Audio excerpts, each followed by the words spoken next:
জি আসসালামু আলাইকুম রহমতুল্লাহ। সম্মানিত ভিউয়ার্স, ওই ভিডিওটা শেষ হয়ে যাওয়ার কারণে বাকি কথাটুকু আমরা এখন শুরু করব।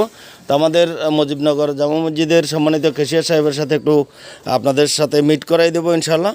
আমরা চাই এই মসজিদের বাকি কাজগুলো কিভাবে সম্পন্ন করা যায় এবং আপনাদের সহযোগিতা কিভাবে পাওয়া যায় এবং মসজিদের সার্বিক পরিস্থিতি নিয়ে আমাদের সম্মানিত কেশিয়া সাহেবের সাথে একটু আলোচনা করি। জি আসসালামু আলাইকুম রহমতুল্লাহ, ভালো আছেন?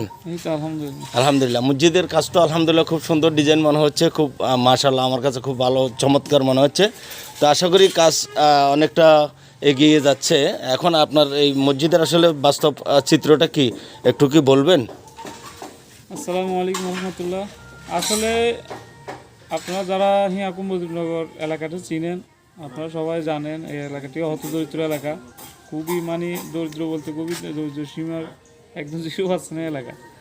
ওই এলাকায় এত সুন্দর একটা মসজিদ করতেছি আমরা একটা চাইতেছি একটা আনকমন একটা ডিজাইন দেওয়ার জন্য, যেহেতু এই এলাকায় যেন মসজিদ ওইরকম মসজিদ না থাকে ওইরকম একটা আমরা ডিজাইন দেওয়ার চেষ্টা করতেছি। জি, টাইলসের কাজ চলমান আছে ইনশাল্লাহ। আমাদের সামনেও সবগুলো টাইলস হবে, সামনে অনেক সুন্দর করে টাইলস লাগানো হবে। আচ্ছা, আর তাছাড়া আমাদের বর্তমানে কিন্তু টাকার একটা আর্থিক সংকট রয়ে যায়। মসজিদের ক্ষেত্রে আসলে অনেক টাকার প্রয়োজন থাকে, আমাদের বাকি অনেক টাকার প্রয়োজন। আচ্ছা আচ্ছা, অনেক টাকা পাই, 3 থেকে 4 লক্ষ টাকা আমাদের বকেয়া রয়ে গেছে। এই টাকাগুলো আপনারা যদি সহযোগিতা করেন আল্লাহর ঘরের দিকে তাকিয়ে, তাহলে আমরা কিছু উপকৃত হব। বেশিরভাগ মানুষই আমাদেরকে সহযোগিতা করছে, যেহেতু এটা একটা হতদরিদ্র এলাকা। সবাই আর্থিক সংকটের কারণে যে যা পাচ্ছে টাকা দিছে। এখন এমন অবস্থা আমরা পড়ে গেছি, মসজিদের কাজ করাইতে হইতেছে, টাকারও প্রয়োজন।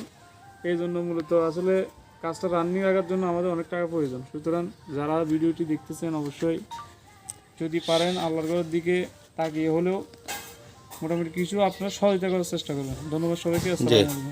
মাশাআল্লাহ, ধন্যবাদ আপনাকে মসজিদের সার্বিক পরিস্থিতি উপস্থাপন করার জন্য।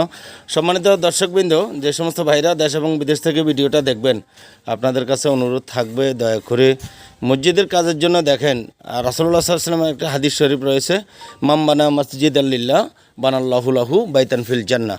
যে ব্যক্তি একটা মসজিদ স্থাপন করবে, আল্লাহ তাআলা কাল কিয়ামতের ময়দানে, হাশরের ময়দানে আল্লাহ তাআলা তার বান্দার জন্য একটি বালাখানা এবং উত্তম একটি বালাখানার ব্যবস্থা করে দিবেন আলহামদুলিল্লাহ।